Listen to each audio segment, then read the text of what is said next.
And we're here for day one of the Louisville, I believe it's pronounced, or Louisville NABC. So people are milling about behind me. I'm here, we've just walked in, we live about a 45-minute walk away. We're actually staying in Indiana and Jefferson, just over the river. So we have a nice walk in each day. I've just walked in with Matt and Matt. There's Filthy and Beans, we're going to call them for most of this, but I'm playing with Matt Weingarten. He's actually just walked off as I was setting my camera up to maybe find some people he knows. So people are milling around, the volume will be loud. There's Kyle and some other people. I'm starting to recognise some of the regular attendees of this every time I come to one of these things. But I'm here for 10 days, so woo, let's have some fun. Sarek. Hi Sarek. See you. Hey everyone. Hi Kyle, everyone. Good, yeah, you too. So we're here for the first event. Oh, there's Matt. Oh, there's some pastries. We're here for the first event, which is the Platinum Pairs. I have enough Platinum points to enter. It's the one event you can't get waivers for. So if you're a foreign national and you want to come and play in a really good pairs event, you just can't unless you've played in a few others. So I've had some success the last 3 nationals I played to, so I've got enough points to play for at least the next year or two. But if you can get 200 lifetime, you are exempt for the whole thing, I think, so you can always play. So this is the usual thing. Most hotels do this in the NABCs. They have like a little pastry shelf. So good, is it? Good. So I'm going to help myself to a raspberry coated thingy or whatever they are in a second. And we've talked system. We're ready to start, and it's going to be a tough event, and it's going to get tougher. It's a 3-day event where you have to be pretty good to be able to enter. Not only do you have to have played for a while, you have to have done well for in national events. So it might be, if we get to day 3, it might be the toughest event I've played in pairs-wise anyway. So that should be really good. And I can see Stefan, I can see lots of people. I'm going to socialise a bit now, and we'll be back when we're in the playing venue.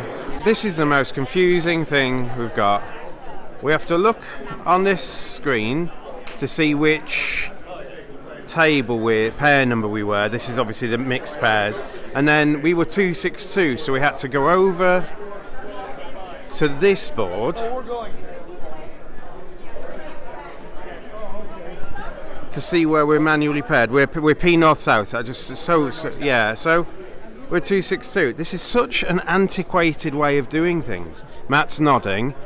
It's nuts, absolutely nuts. So I've looked at 2 screens and I had to sit there as my name was scrolling down to find out what pair number we were.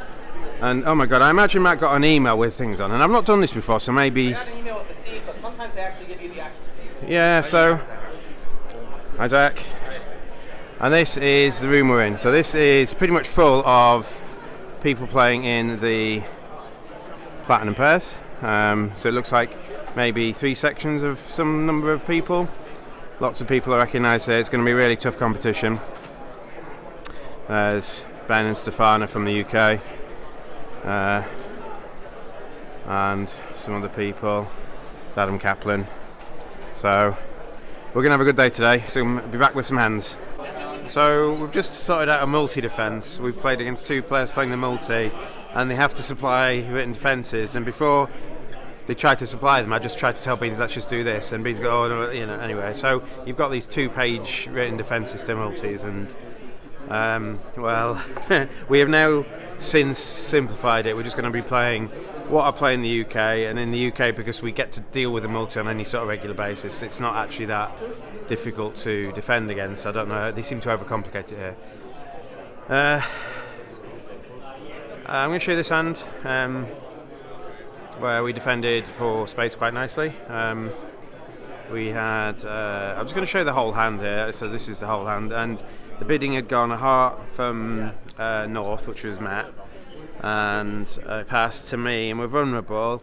I could bid 4 hearts, so I just bid 2. I mean, I've got a 4 count. Partner makes a game try, maybe I accept, because I do have I do have 2 on my hearts, and he thinks I've got, and a singleton. And the pros, you don't go off for 200 or 300 in 4 hearts, and he's just got a weak no chump, and it's a part score deal maybe. And the cons is you let them in the auction. So we let them in the auction here, and over 2 hearts. They bid 3 hearts with the big hand with spades and diamonds. Pass, and hand East bids 4 spades. As they do, they've got king third spade and an ace, so they've got a much better hand than they could have when partners effectively almost forced a game with 3 hearts. So pass, and so you're looking at dummy and you think, oh my god, they've missed 6 here from my point of view. But Beans defended this well. We led a heart trick one, I led the 10 of hearts, so Beans knows I've got the queen from our leading agreement, and every time Matt got in, he just played hearts back, and we forced them. He went diamond to Matt's king, heart back. They won the ace. Diamond to Matt's 10, heart back, roughed.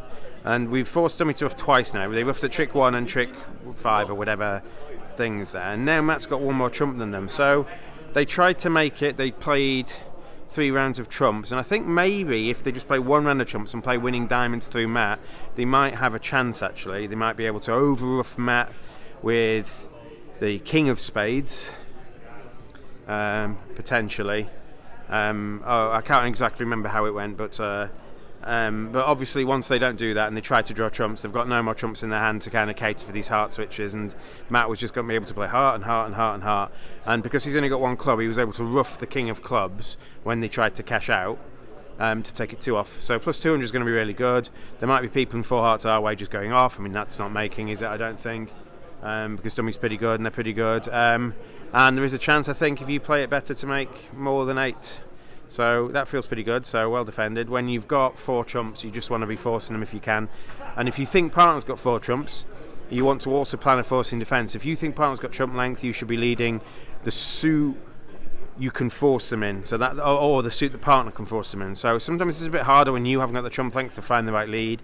But here I've got no other attractive lead, so it was very easy for me to lead a heart there. So that feels like it's going to be decent. So far, we've not been given many gifts. There's a couple of part score hands we've done well at. I think a couple of defences we've dropped a trick at. But we haven't let anything through that can be beaten. So we'll try and keep it steady. We'll have a better idea of where we go. 105 pairs entered and 52 make day 2. So that is about half, well, it's just under half the field. And then 26 will make day 3, probably. So aims to make day 2 and then go from there.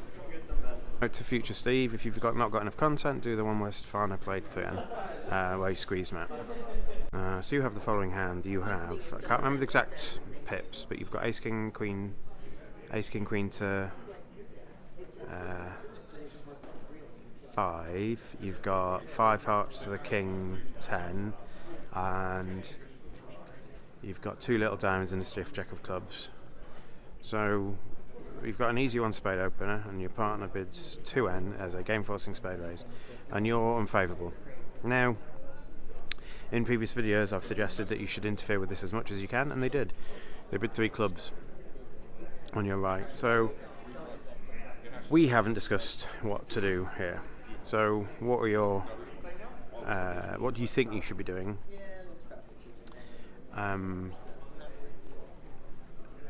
With this hand to make it more descriptive. Now the danger is if you don't describe your hand here, it's going to go 5 clubs past to you, or 5 clubs double past to you, or something like that. And so you're looking at the colours and you're red. You need to be getting to game if it's there, and you can't really expect to be beating 5 clubs if that's what they do by enough to counteract your 4 spades.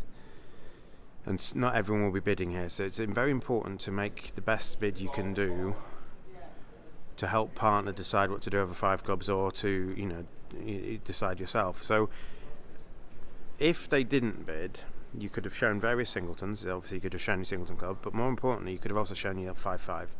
So I think when they interfere here with 3 clubs, you should just try and show your 5th heart. You try and show that you've got a 2-suited hand with spades and hearts, and let partner decide what to do if they do bid 5 clubs. So I think what you should do is jump to 4 hearts, which without them bidding would show 5-5, and with them bidding probably should show 5-5 as well.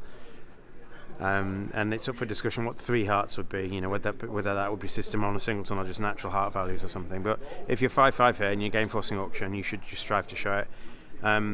As it was, it's gone Matt passed with this hand, and it goes, obviously, 5 clubs on your left. It's going to happen nearly always. And partner passes this and pass to you, and partner's pass is forcing. But now you're in a dilemma. You haven't shown your hand, and partner's made a forcing pass on the basis that you've just got a random hand, and you're 5-5 here. So, should you be bidding 5 spades? I think you should at these colours. It could be that you've still got 6 on. Maybe partner's got the ace-x of clubs, and he's wanting you to do something, or ace third club or something, and he's wanting you to do something fancy. Although with that, he might have bid 5 spades himself. So maybe he can't be that good, but partner can't be bad, because otherwise he would have whacked 5 clubs to say don't bid on, So I think it's worth you discussing what you do when they interfere over your game forcing auctions. What is double, what is bids, is system on or is it not system on? What do you do with your weak no trumps? And I think we've decided to pass with weak no trumps and then just try and show your hand when you've got better than you could be. But as it was, Matt passed with this, and then Matt doubled with this, and we beat 5 clubs, but not by anywhere near as much as game makes. We can make 5 spades, but you've got to pick up the hearts. So you possibly get it right. I think when spades end up being 4-0, you possibly get it right. But there is a chance that we win the board anyway, because maybe people are in 6 spades, and they've actually stopped us bidding 6 spades because spades are 4-0. So I don't think it's going to be a bottom. I think there is going to be enough of the field, and it's a good field. Do you want to be in 6 spades here? Probably not, because you've got this hard guess, but it's not a ridiculous contract to get to. If your partner shows a stiff club and you've got the strong no trump hand, so maybe we'll get like 30% on the board, because we might beat some people in 6 spades. We might even beat some people in 5 spades 1 off, because you've got to get the hearts right in 5 spades. Because you've got the spade loser. So I think there are chances we win this board, but yeah, especially if they compete over clubs. If other people get the same auction and get pushed to 5 spades, which is what I think you should be in. Yeah, pretty much. So it's worth discussing with your partner. We're going to discuss a few more things now. And when you're in a game forcing auction, doubles should probably be penalties to stop them just bidding on any hand here. So Matt hasn't doubled, Matt has passed. I think it should show like some sort of weak balanced hand with nothing to show, and I think you should strive to show, if you've got a stiff club, you should probably just bid 4 clubs, and if you've got a 5-card red suit, you should probably just bid it at the 4 level. Just to be encouraging, just to help partner decide over 5 clubs. So talk about that with your partner, especially if you're against people who like to bid a lot. Those of you who watch my videos a lot may know what a Murph is, or you just picked up a Murph. This is Matt's hand, and look away now if you like light preempts, because this is pretty heavy. This is Matt's hand is some number of small spades. He's got ace, queen, 8 to 6 hearts. He's got 9-8 to 4 diamonds, and stiff ace of clubs. So they open 1 spade on your right, and you're second to speak, and it is green all. So Matt's in there with 3 hearts, which I think is fine. It's on the top end of any sort of 3-heart bid, but you're pretty good. The problem is your partner could be a good hand and won't raise to 4 when it's right. You're 6-4 and you've got a stiff ace of clubs. You've got a good 10 count. This is really good for 3 hearts, but we generally preempt pretty soundly. And this goes double on his left, pass, 3N on his right, pass, and it's all lead to 3N. I think it's actually quite an obvious diamond lead. I think you don't want to lead a heart at pairs. You're giving stuff away. Your partner could have nothing. Partner could have an 8 or 9 count because they've stretched the double or something like that. So you don't quite know what partner's got, but you definitely know that the king of hearts is on your right. And partner's likely to have spade length there because they haven't looked for a spade fit, and the guy hasn't rebid 3 spades or 4 spades over the double. So you don't want to pick partner spades up. You don't want to lead the ace of clubs because that's your entry for your heart. So a diamond's just obvious, and you can look at the whole hand now. Partner led a diamond. I win the queen. I play a heart through. Partner plays a diamond. I play a heart through. The hearts are blocked, but thankfully you haven't used your ace of clubs. And so we took the first 9 tricks. It went diamond, heart, club, and then Matt just claimed 4 more heart tricks. So we got a Murph. And for those of you who don't know, a Murph is 5 off favourable for plus 250. The only way you can score 250. Because it happened more than once with a guy called Andrew Murphy. So we're going to tell Filthy that we took a mirth, and he'll know what it means when we get back. So it's pretty good. I don't think we're leading the field, but I don't think we're out of danger of qualifying. I think we're somewhere in the middle now. We've had some good boards and some bad boards, and we've got 4 more rounds to play. It's a tough field. We've not been given many gifts, but we've definitely given 2 gifts away. So if we can cut those out, we should be fine. So we finished that session. Finished that session. Matt's walking away. He insulted himself and walked away, so that's fine. At least I didn't have to. So the session score says we're on 52%, which I'll take. I think I don't think we were 31st going to last round, but we had a bad board. Yeah, both boards might be bad. Yeah, we've had at least 2, if not 3, people make squeezes against us in 3N. Filthy's having 3rd. Keep it up. Matt Brown's in 3rd with John McAllister. That's good. Yeah, so at least 2, if not 3, people made squeezes against us in 3 no trumps. And I'm like, well, we can't do anything. We can't break them up. We haven't let it through on the lead or anything like that. But that's the standard of the event you're playing in. So you've just got to take those boards, and there's nothing you can do about it. And try and eliminate mistakes. I think if we'd eliminate mistakes, we'd be on about, 56, 57% maybe. We did all right. We competed well, but then we just threw 3 boards away over the course of the event. So we're in a good place. If we're 40th, let's say we're 40th after the halfway stage and 52 qualify, we're in a decent spot, I think. So we'll try our best. How are you doing, Drew? 44% or 44th? Yeah, 44. Okay. So Mr. ATC is. Are you playing Cridgel? Playing with Owen. Playing Owen. Lean. So yeah, we're going to go and find somewhere to eat. We need, hopefully, when we were in Atlanta, there was some nice. There was like a nice complex with tons and tons of restaurants in. So hopefully there's at least some choice this time. There's Matt Brown. We're going to go and find somewhere to eat. You might get to see what we eat in a sec. Maybe it's Chick-fil-A. So we came back dead on the cut-off line. We are 52nd and the top 52 qualify. And we've had mixed results in the first 4 boards.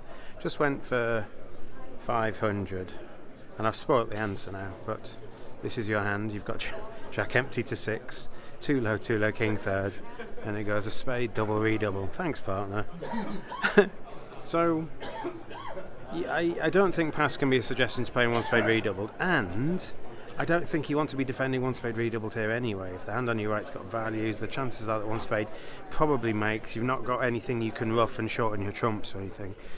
So you can pass, and I don't think partner's going to take that as a place to play, but then partner is going to end up kind of bidding one of their suits, and they might bid one of your double turns. That's really bad.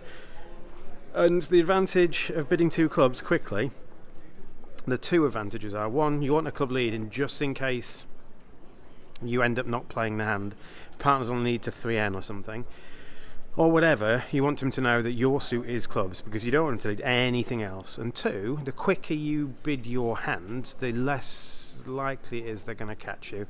But not in this field. In this field, they're always going to catch you when it's right. And we got a bit lucky, actually, because he tried to draw dummies trumps, and he thought, I could wait for partner to play another one through, but he didn't believe partner had a second trump. So although I went for 500, maybe I can go for 800 if they play another trump back. I'm not sure. But yeah, I only made 5 tricks. I got the first 5 tricks or thereabouts, and then they just cashed out. So they're making game at 500 against 460 or whatever they're making is going to be a bad board, probably. Although I imagine the auction's going to go similar. Oh no, but Matt's got his double, but there'll be enough people in the field that get away without catching us that minus 500 will be bad. Yeah, we played a good pair. They caught us, and the best thing is they bid their partner. So they bid their partner at the end to get the 500. So their partner's going to be buying double bid. Does that count extra or not? Not if you're defending. Defensive double bid. I think that's like at least 2 beers to. Was that Jeff Hampson? Yeah. Jeff Hampson's partner owes Jeff Hampson 2 beers. We've definitely sat the wrong way. We have defended and gone off and defended most of the hands. So We need a bit of a turnaround now. We need basically the same. We've just had 10 boards where we just didn't really get any traction. Matt's got this hand. You've got ace queen 10 to 6. Too low, stiff queen, king to 4. So this is just a bad 11, thereabouts. Stiff queen's not pulling its weight.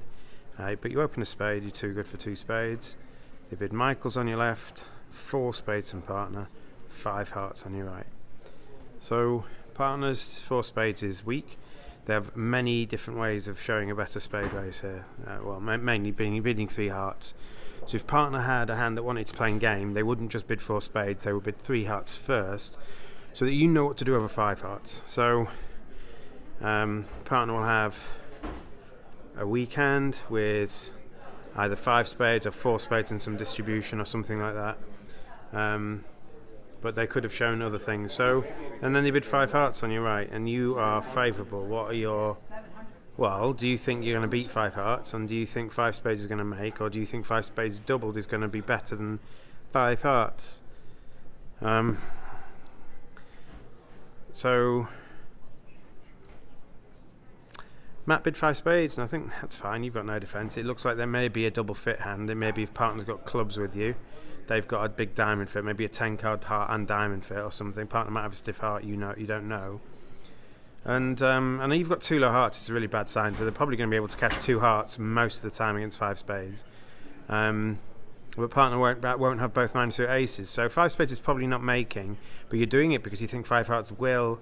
And the sad thing is, I've got the ace of diamonds, so, and spades are 1-1, so the full hand's there. If Matt leads the ace of spades against 5 hearts, they can see that, you know, I would signal probably for a diamond, I guess. If I could, if that was a signal for diamonds. When the king falls, obviously Matt knows that my spade at trick 1's probably going to be suit preference, and then we get a diamond and a diamond ruff.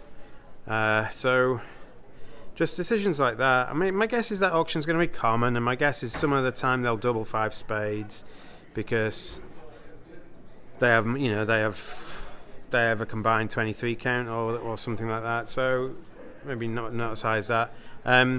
So sometimes they'll double 5 spades, and so maybe it'll be a fine board anyway. But obviously, because 5 hearts isn't making, we haven't done the best we can on the board, and that's just happened a few too many times today. But it goes without saying, people don't make mistakes in this field.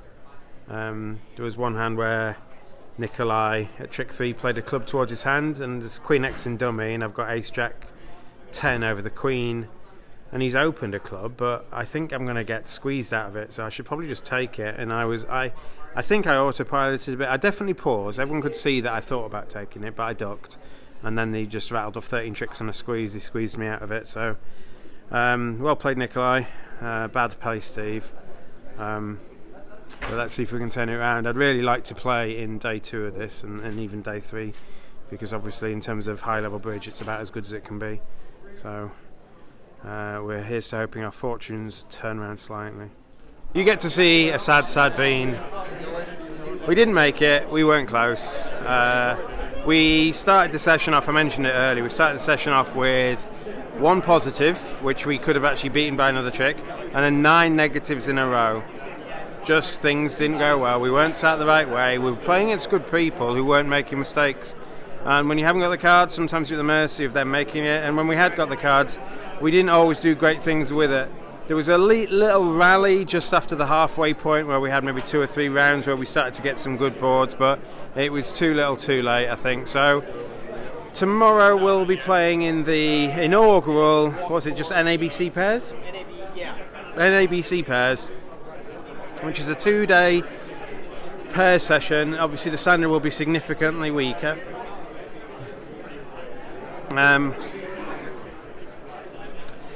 And that's just a 2-day pairs session, so it's basically like another one of these but with a weaker field. So I would back us to make day 2 very comfortably. We generally make day 2s on these big field events, and this might be the second one we haven't done it, I think, actually, Matt, isn't it? We didn't make the Werner pairs, and that wasn't close either. So here's Matt, he's got a sad face. Almost did a thumbs up there when I said that face, so I'll teach him better. So I hope you enjoyed the video today. I'm enjoying Louisville, it's pronounced, I believe. I got corrected, or someone got corrected. And we'll be back tomorrow. Oh, I can see a Bork Talk. So I'm going to go and harass Bork Talk for not staying in our flat this time. And we'll be back tomorrow with some more bridge.